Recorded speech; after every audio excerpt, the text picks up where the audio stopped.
أعوذ بالله من الشيطان الرجيم بسم الله الرحمن الرحيم نحمده ونصلی علی رسولہ الکریم اما بعد۔ نیکیوں کا موسم بہار ماہ رمضان میں آپ سب کا استقبال ہے۔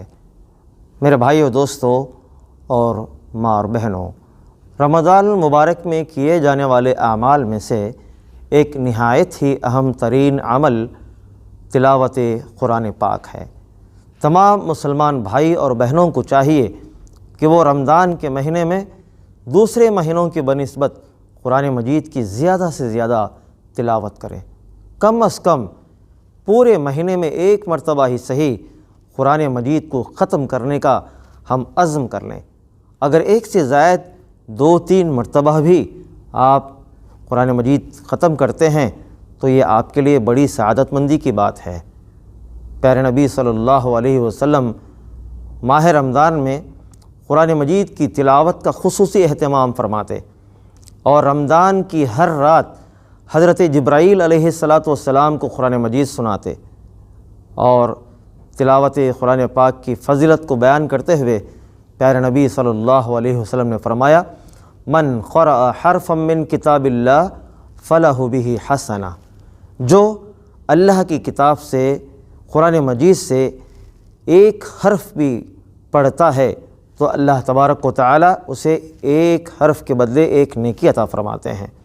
اور فرمایا پیارے نبی صلی اللہ علیہ وسلم نے، والحسنۃ بعشر امثالہا، وہ ایک نیکی 10 نیکیوں میں بدل دی جاتی ہے، 10 نیکیوں کے برابر ہو جاتی ہے۔ لا اقول الف لام میم حرف، میں یہ نہیں کہتا کہ الف لام میم ایک حرف ہے، بل الف حرف و لام حرف و میم حرف، بلکہ الف ایک علیحدہ حرف ہے، لام ایک علیحدہ حرف ہے، میم ایک علیحدہ حرف ہے۔ تو معلوم ہوا کہ الف لام میم کہنے سے اللہ تبارک و تعالی اس پڑھنے والے بندے کو 30 نیکیاں عطا فرماتے ہیں۔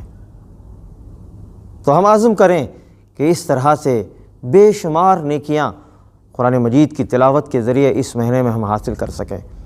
میرے بھائی اور دوستو اور مائی بہنوں، قرآن مجید کی تلاوت کا جو اجر اور جو ثواب ہمیں ملتا ہے اور اس کا جو فائدہ ہمیں ملتا ہے، اس میں سے ایک فائدے کو بیان کرتے ہوئے پیارے نبی صلی اللہ علیہ وسلم نے فرمایا، قیامت کے دن قرآن اپنے پڑھنے والے کے حق میں شفاعت کرے گا۔ اللہ کے نبی نے فرمایا، الصیام والقرآن یشفعان للعبد یوم القیامہ، قرآن اور روزہ یہ دونوں اللہ کی بارگاہ میں قیامت کے دن آئیں گے اور اس بندے کے حق میں شفاعت کریں گے جو بندہ کہ روزہ رکھتا تھا اور قرآن مجید کی تلاوت کرتا تھا۔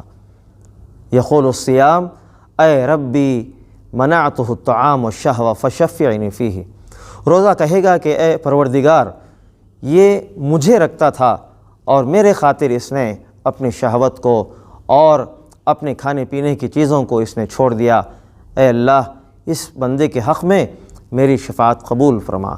ویقول القرآن منعتہ النوم باللیل فشفعنی فیہ قال فیشفعان، اور قرآن آ کر کہے گا کہ اے اللہ، یہ راتوں رات میری تلاوت کرتا تھا اور مجھے پڑھتا تھا، مجھے سنتا تھا، اے اللہ میری شفاعت اس بندے کے حق میں قبول فرما۔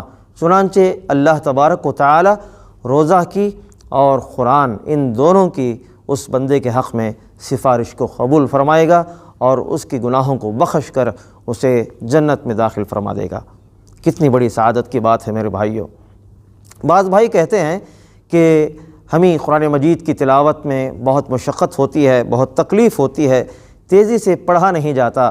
میرے بھائیوں، میری بہنوں، اسی لیے تو پیارے نبی صلی اللہ علیہ وسلم نے آپ کے حق میں دگنا اجر کی بشارت سنائی ہے۔